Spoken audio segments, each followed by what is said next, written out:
अस्सलाम वालेकुम dear viewers, acai channel ते खुशामदीद। गवर्नमेंट ऑफ सिंध तरफां पुलिस डिपार्टमेंट में पुलिस कांस्टेबल जो तमाम घणियूं जॉब अपॉर्चुनिटीज अनाउंस कई वयूं आहिनि। इन में पूरी सिंध मां कैंडिडेट अप्लाई करे सघनि था। इन्हनि में मेल फीमेल ऐं माइनॉरिटी कोटा वारा सभु अप्लाई करे सघनि था। त ही जॉब जेके आहिनि उहे BPS 7 पुलिस कांस्टेबल जो जॉब आहिनि पुलिस डिपार्टमेंट में गवर्नमेंट ऑफ सिंध तरफां, जंहिंमें सभिनी डिस्ट्रिक्ट्स जी कोटा रखी वई आहे। जंहिंमें कराची रेंज जे सभिनी डिस्ट्रिक्ट्स जे लाइ 3885 पोस्ट आहिनि। हैदराबाद रेंज जे लाइ 3322 पोस्ट आहिनि। शहीद बेनज़ीराबाद रेंज जे लाइ 552 पोस्ट आहिनि। मीरपुर ख़ास रेंज जे लाइ 597 पोस्ट आहिनि। सखर रेंज जे लाइ 638 पोस्ट आहिनि ऐं लाड़काना रेंज जे लाइ 2114 पोस्ट आहिनि। त ही टोटल 11108 पोस्टूं आहिनि। इन में पूरी सिंध मां कैंडिडेट अप्लाई करे सघनि था।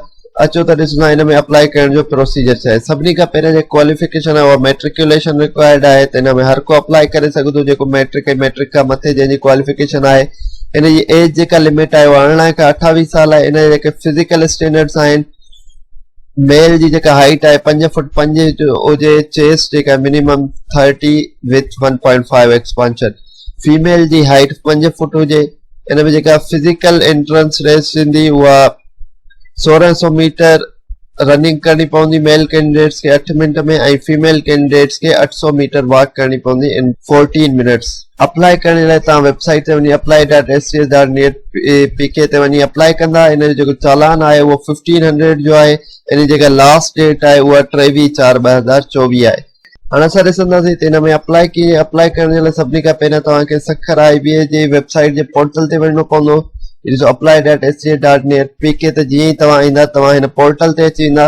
हिते तव्हां पंहिंजो CNIC ऐं पासवर्ड लॻाईंदा। जीअं ई तव्हां पंहिंजो CNIC ऐं तव्हांजो जेको रखियल पासवर्ड आहे उहो लॻाईंदा तव्हांजो पोर्टल ओपन थी वेंदो। अगरि नवां कैंडिडेट जिन्हनि जो पोर्टल हिते क्रिएट न आहे थियल त उहे हिते क्रिएट एन अकाउंट ते वञी डिटेल्स ॾेई ऐं पंहिंजो पोर्टल क्रिएट कंदा। ही तव्हां क्रिएट एन अकाउंट ते वेंदा। हिते तव्हांखां फुल नेम पुछंदो, तव्हांखां CNIC पुछंदो, मोबाइल नंबर, ईमेल एड्रेस ऐं तव्हां पंहिंजो पासवर्ड क्रिएट कंदा ऐं जेका तव्हां वटि OTP ईंदी मोबाइल ते उहा हिते तव्हां लॻाईंदा। मुंहिंजो ऑलरेडी अकाउंट क्रिएट थियल आहे त मां लॉगिन ते थो वञा। ॾिसो मां NIC पासवर्ड लॻाए जीअं ई लॉगिन ते क्लिक कयो थी अची वियासीं हिते STS जे पोर्टल ते। ऐं ही पहिरियों जॉब अपॉर्चुनिटीज़ आहिनि for the post of police constable. जीअं ई तव्हां हिते व्यू पोस्ट कंदव ऐं अप्लाई कंदव तव्हांजो अप्लाई थी वेंदो। तव्हां हिते करे पुलिस ऐं अप्लाई नाउ ते क्लिक कंदव त तव्हांजो अप्लाई थी वेंदो। हिते तव्हांखे ई पर्टिकुलर सभु फिल करणा पवंदा जेके तव्हांजी इंफॉर्मेशन आहे। डोमिसाइल डिस्ट्रिक्ट तव्हांजो कहिड़ो आहे। फॉर सपोज जीअं मुंहिंजो दादू आहे, तालका दादू आहे। पोस्टल एड्रेस तव्हांखे पंहिंजी ॾियणी पवंदी जेका तव्हांजी एड्रेस आहे। हीअ असां पंहिंजी पूरी डोमिसाइल जी डिटेल ऐं जेको आहे मैट्रिक जी डिटेल ॾिनीसीं त असांजो जेको आहे फॉर्म फिल थी वेंदो ऐं सबमिट फॉर्म कंदासीं। हाणे सबमिट फॉर्म ते क्लिक कयोसीं त अची वियो your application have been submitted successfully, kindly download and pay the challan. ईअं तव्हां सक्सेसफुली सबमिट करे डाउनलोड कंदो चालान ऐं पंहिंजो चालान पे कंदो।